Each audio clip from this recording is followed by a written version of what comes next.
See, you go to any campus, at the campus, a lot of companies come, and all the students have choices of picking up a job in the same town where the college is located, or in the town where the parents are located.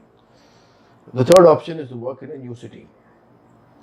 So the question I am asking is, which is the right city to start your first job? Now, to answer that question, we need to understand what does it mean? What are the implications when I choose a city which is different from my hometown? First, it will cost you more to stay in an unknown city than in a known city. For example, if you stay at your parents, your cost is much lower. You only have to pay commute cost in order to pay for stay cost. But if you stay in a new city, you have to provide for your own accommodation. Second, the very interesting point is, if you go to a new town, you're on your own, which means that you take responsibility for your own timing for food, what time do you sleep, what you read. Whereas if you stay with your family, invariably that everything is taken care of. The third is the food.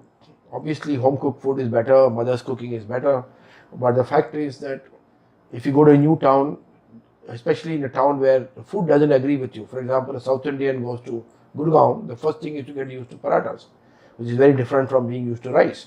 So food is also a variable which you need to take into account when you go to new towns. Daily commute. Typically, when you go to a new town, there's one advantage you might have, that you can stay in a place which is closer to work if you can afford it. But in a city like Mumbai and other cities, you cannot afford the entry level salary to stay close to work.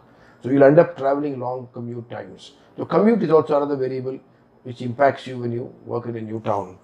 The last is an outcome of all of this, because of long commute time, high cost of living, etc. Some cities will allow you to save money, some cities you have to pay out of pocket.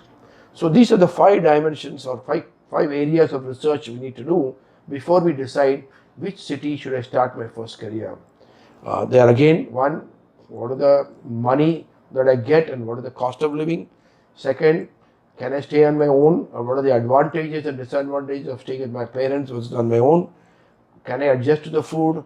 Can I do the daily commute required in that city to go to work? And lastly, do I save money at the end of the duration, or I will end up going out of pocket? All these five questions and calculations we have to do.